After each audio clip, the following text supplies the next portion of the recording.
মঠঘরিয়া কাণ্ডে এখনো অধরা অভিযুক্ত গাড়ির চালক। ঘাতক গাড়ির চালক ছিলেন শামীম আহমেদ। রবিবার মঠঘরিয়ায় সড়ক দুর্ঘটনায় মৃত্যু হয় 3 তরুণীর। প্রকাশ্যে এসেছে দুর্ঘটনার সিসিটিভি ফুটেজ। শামীমের খোঁজে তল্লাশি নুনমাটি পুলিশের।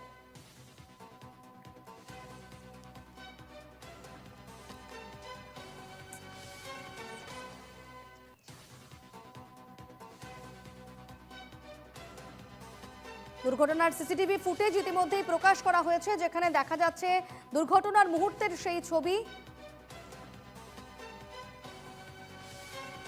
দেখাবো সেই ছবি। সিসিটিভি ফুটেজে আপনারা দেখতে পাচ্ছেন দুর্ঘটনার মুহূর্তের সেই ছবি। কতটা দ্রুত বেগে সেই গাড়িটি এসেছে এবং গিয়ে দাঁড়িয়ে থাকা ট্রাকের সঙ্গে ধাক্কা লাগে গাড়িটির। উল্লেখ্য, রবিবার ভোর রাতে নিয়ন্ত্রণ হারিয়ে ট্রাকের পেছনে ধাক্কা মারে গাড়িটি। ঘটনাস্থলে মৃত্যু হয় 3 জনের। নিহত 3 জনের নাম পূজা সাহা, আকাঙ্ক্ষা শইকিয়া এবং আরমিনা আহমেদ।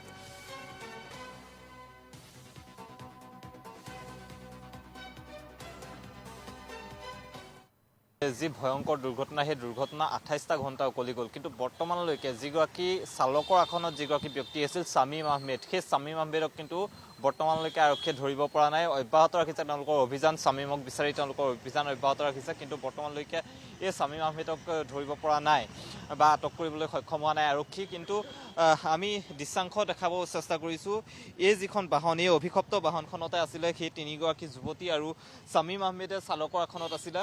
কিন্তু বাহনখনৰ অৱস্থাটো চালেই আচলতে অনুমান কৰিব পাৰি কি এক ভয়ংকৰ দুৰ্ঘটনা সংঘটিত হৈছিল বা কি এক ভয়ানক দুৰ্ঘটনা সংঘটিত হৈছিল। আৰু এই ঘটনা সংঘটিত কৰাৰ পিছত যিগৰাকী চালকৰ আসনত যিগৰাকী ব্যক্তি আছিল শামীম আহমেদ, সেই শামীম আহমেদে গেট হস্পিটেললৈ গৈছিল। গেট হস্পিটেলত দেখা গৈছিল যে তেওঁ চিচিটিভি ফুটেজ ইতিমধ্যে স্পষ্টকৈ ওলাইছে। গেট হস্পিটেলত তেওঁ সোমাইছিল, তাৰপিছত গেট হস্পিটেলৰ পৰা ওলাই গৈছিল।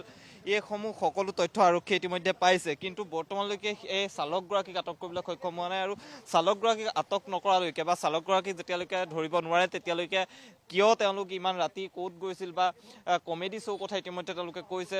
তেওঁলোকৰ যিকেইগৰাকী যুৱতী আছিল, যুৱতীগৰাকীৰ সহকৰ্মীসকলে কৈছে যে কমেডি শ্ব' চাবলৈ গৈছিল বুলি ইতিমধ্যে জনাইছে। কিন্তু কমেডি শ্ব' 9 বজাতে শেষ হৈছিল। তাৰপিছত তেওঁলোক ক'ত গৈছিল সেই সন্দৰ্ভত একো তথ্য বৰ্তমানলৈকে আৰক্ষীৰ হাতত নাই। কিন্তু আন এটা কথা ক'ব লাগিব, কালি যিটো চিচিটিভি ভিজুৱেল ওলাইছিল বা চিচিটিভি ভিজুৱেলত স্পষ্টভাৱে ওলাইছিল যে এই যিখন বাহন, এই বাহনখনৰ পিছে পিছে এখন কিন্তু আৰক্ষী গাড়ীও আছিল। আৰক্ষী গাড়ীখন এই গাড়ীখন দুৰ্ঘটনাগ্ৰস্ত হোৱাৰ পিছতে সেই ঠাইত আচলতে আৰক্ষী গাড়ীখন আহি উপস্থিত হৈছিল।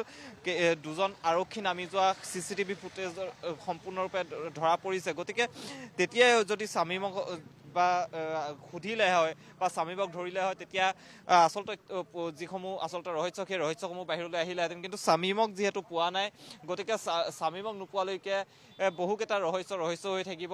ক'ত গৈছিল তেওঁলোক, কিয় গৈছিল, সেইসমূহ তথ্য বৰ্তমানলৈকে আৰক্ষীৰ হাততো নাই।